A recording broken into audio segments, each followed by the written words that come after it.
అందరికీ నమస్కారం. ఈరోజు మరి ఇచ్చాపురం నియోజకవర్గంలోని కవిటి సిహెచ్సికి సందర్శించడం జరిగింది. మరి ఇక్కడికి వచ్చి ఇక్కడ హాస్పిటల్లో ఎంతమంది వైద్యులు ఉన్నారు, మరి ఇక్కడ స్టాఫ్ ప్యాటర్న్ ఏంటి, ఇక్కడ సఫిషియెంట్గా అన్ని వసతులు జరుగుతున్నాయా లేదా, మరి వాళ్ళకి ఏమన్నా జీతాలు వాళ్ళకి ఏమన్నా పెంచారా లేదా అన్న దీని మీద ఈరోజు మేము ఇక్కడ రావడం జరిగింది. ఇటీవల కాలాన మరి మొన్నే మన గౌరవ ఎమ్మెల్యే అయినటువంటి బెందాలం అశోక్ గారు ఈరోజు ఆయన ఒక విప్ పదవిలో ఉంటూ మరి మొన్న శాసన మండలిలో నిజంగా ఆయన మాట్లాడుతున్నారు. ఏంటి అంటే ఇప్పుడు ఏవైతే మనకి 8 మండలాల్లో మరి వాళ్ళు జీతాలు పెంచారు, ఎవరికి అంటే మన ఐటీడీఏ ఆ పరిధిలో ఉన్నటువంటి హాస్పిటల్స్లో పనిచేస్తున్న వైద్యులందరికీ కూడా జీతాలు పెంచడం జరిగింది అని.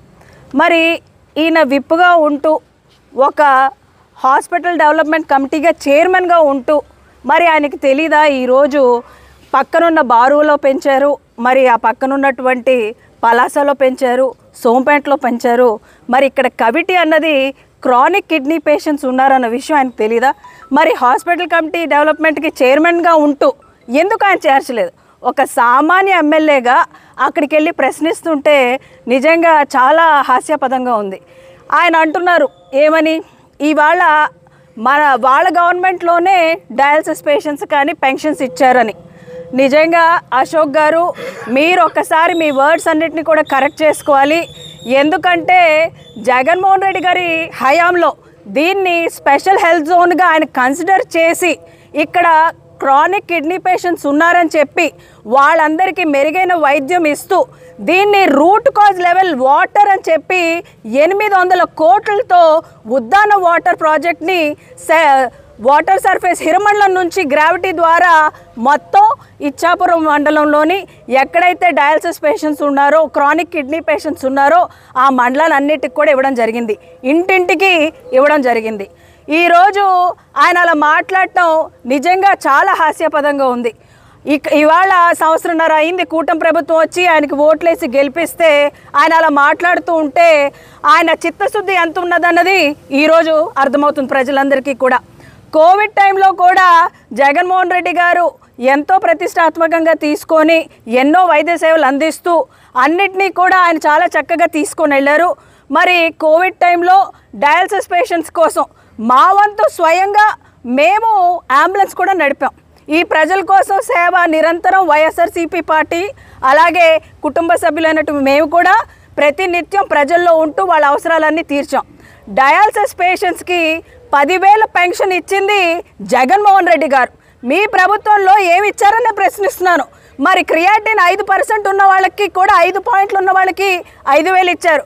మరి వాళ్ళకే కాదు, పారాలసిస్తో ఉన్న వాళ్ళకి, క్యాన్సర్ పేషెంట్స్కి, లెపర్సీ పేషెంట్స్కి, హెచ్ఐవి పేషెంట్స్ కూడా 5,000 పెన్షన్ ఇచ్చిన ఘనత అది కేవలం జగన్మోహన్ రెడ్డి గారికే చెందుతుంది. మీరేం చేశారని మేము అడుగుతున్నాం. మరి ట్రాన్స్పోర్ట్ కోసం కూడా ఆయన మాట్లాడారు. ఆ రోజుల్లో మరి 108 వాహనాలు డయాలసిస్ చేయించుకొని వెళ్ళలేని పరిస్థితుల్లో మరి అంబులెన్స్ తీసుకెళ్ళడం జరిగింది.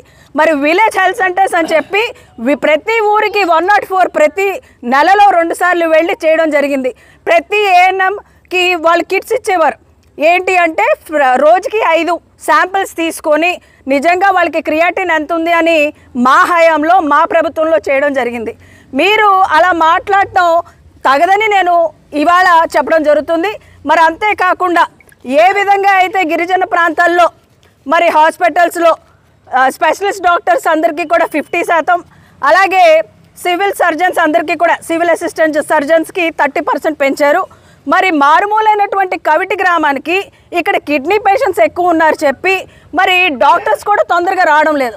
మరి వచ్చిన వాళ్ళకు కూడా మీరు ఇది కనుక హైక్ చేయకపోతే ఎలా వస్తారు, ఇక్కడ ఎలా ఉంటారు? ఇవాళ లోపల చూస్తే ఒక అనస్థిస్ట్ లేరు, ఒక ఆవిడకి చేయి కట్ చేశారు. అనస్థిస్ట్ కనీసం మత్తు ఇవ్వకుండా కుట్లు కుట్టారు. మరి దీనిపైన మీ స్పందన ఏంటి? ఇది సాక్షాత్ ఇప్పుడు మేము చూసుకొని వచ్చాం. మరి మా హయాంలో జగన్మోహన్ రెడ్డి గారు ఒక ప్యాటర్న్ తీసుకొని వచ్చారు. ఇది పూర్వం ఇది పిహెచ్సిలో ఉండేది, దీన్ని మేము సిహెచ్సి తీసుకొని వచ్చాం. ఆ ప్యాటర్న్ని తీసుకొని వచ్చి ఎక్కడా కూడా 6+2 విధంగా మొత్తం 8 మందిని ఎక్కడ కొరత లేకుండా అందరినీ వేయడం జరిగింది. ఈరోజు డాక్టర్స్ కొరత ఉన్నారు, ఎక్కడ చూస్తే వాళ్ళు టైంకి రారు, అందుబాటులో లేరు. ఒక గైనకాలజిస్ట్ లేరు, ఒక నెఫ్రాలజిస్టు నెలకి 2 సార్లు వస్తారు, వచ్చి తూతూ మాత్రంగా వచ్చి వెళ్ళిపోతారు. మరి మిగిలిన టైము ఇక్కడ ఉన్న బడుగు బలహీన వర్గాల వాళ్ళు ఎక్కడికి వెళ్తారు, ఏం చేస్తారు? ఈరోజు కూటమి ప్రభుత్వానికి మేము ప్రశ్నిస్తున్నాం. నిజంగానే ఈ కవిటి మండలంలో ఏదైతే క్రానిక్ కిడ్నీ పేషెంట్స్ ఉన్నారో వాళ్ళని ఆదుకుంది అయితే జగన్మోహన్ రెడ్డి గారే. మీరు సుజలా వాటర్ 2 రూపాయలు ఇవ్వాలని అన్నారు, నిజమే. అయితే మీరు ఎంతసేపు కంటామినేటెడ్ వాటర్ ఇస్తారు ఫిల్టర్ చేసి నేను ప్రశ్నిస్తున్నాను. అది శాశ్వత పరిష్కారమా అని నేను అడుగుతూ ఉన్నాను. మీరు ఎంతసేపు ఇక్కడ నీళ్ళే మీరు ఫిల్టర్ చేసి ఇస్తే అది ఏ విధంగా వాళ్ళకి ఉపయోగపడుతుంది? ఈనాడు పేపర్లో మీరు చూడండి, నేను మీకు చూపిస్తాను. వాళ్ళే రాశారు, ఈ మధ్య జరిగిన 8 నెలల కాలంలో సుమారు 172 మంది కిడ్నీ పేషెంట్స్ చనిపోయారని సాక్షాత్తు మీ ఈనాడు పేపర్లో రాశారు. అదే సాక్షిలో రాలేదు. మరి దాని మీద ఎటువంటి స్పందన ఉందా? రాణిగాంలో మీరు వెళ్ళండి, చూడండి, 92 కిడ్నీ పేషెంట్స్ ఉన్నారు. ఇటీవల కాలంలో 13 మంది వారం 15 రోజుల్లో చనిపోయారు. మరి డిఎంఎడ్హెచ్ఓ గారితో మాట్లాడి అన్నీ చేసి మనం స్పెషల్ డ్రైవ్ కూడా పెట్టి చేసాం. ప్రజల తరపున మరి మేము ఎప్పుడు కూడా ఉంటూ ప్రజల కోసం ఈరోజు మీరు ఏవైతే అసెంబ్లీలో మాట్లాడారో ఒక కమిటీ, హాస్పిటల్ డెవలప్మెంట్ కమిటీ చైర్మన్గా అలా మాట్లాడటం మాకైతే చాలా మరి మాటలు కూడా రావట్లేదు. మీ విజ్ఞతకే వదిలేస్తున్నాను. ఒక విప్పుగా ఉండి ఈరోజు పలాస చూసుకుంటే మరి జగన్మోహన్ రెడ్డి గారు 800 కోట్లతో ఉద్దాన వాటర్ ప్రాజెక్టే కాకుండా రీసెర్చ్ సెంటర్ ఇచ్చారు, దాన్ని కూడా వినియోగంలో పెట్టలేదు. మా ప్రభుత్వంలో ఒక సోంపేటలో అడిషనల్ హాస్పిటల్ ఇచ్చాం 4 కోట్లతో, బారూలో మనం ఇచ్చాం 7 కోట్లతో. ఈ రోజుకి మేము ప్రారంభించినప్పటికీ కూడా దాన్ని స్టార్ట్ చేసిన నాదుడు లేడు. ఈదుపురంలో ఇచ్చాం, రాజపురంలో చేసాం. మా హయాంలోనే జగన్మోహన్ రెడ్డి గారు ఒక పెద్ద ఎత్తున హాస్పిటల్స్ అన్నిటినీ కూడా తీసుకొని వెళ్ళి ఎక్సెస్ జీతం ఇచ్చి సోంపేటలో ఎనథిస్ట్ని వేసాము అంటే ఆ ఘనత జగన్మోహన్ రెడ్డి గారికి మాత్రమే దక్కుతుంది. మేమన్నీ మా ప్రభుత్వంలో చేశాము. మీరు ఏవైతే చెప్పారో మీ ప్రభుత్వంలో మేము పెన్షన్స్ ఇచ్చామని చెప్పారు, మీరు లిస్ట్ తీసుకుని రండి. మీ హయాంలో ఎంతమంది పేషెంట్స్కి మీరు ఎవరు ఎంత పెన్షన్స్ ఇచ్చారో చెప్పండి. మా ప్రభుత్వంలో శాంక్షన్ అయిన పెన్షన్స్కి ఈరోజు గతి లేదు.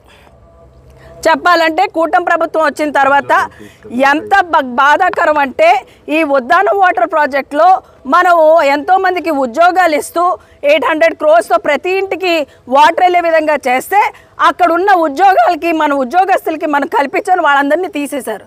ఇది నిజంగా చాలా బాధాకరం. మేమైతే అనునిత్యం ప్రజలతో ఉంటూ ప్రజల సమస్యలపై తీవ్రంగా మేము పోరాటానికి వైఎస్ఆర్సీపీ పార్టీ కుటుంబీకులు అందరం కూడా సిద్ధంగా ఉన్నాము. ఏదైతే మీరు అన్నారో దాన్ని వెంటనే మీరు వెనక్కి తీసుకోవాలి. మరి కూటమి ప్రభుత్వం కూడా మరీ మంచిది, దీన్ని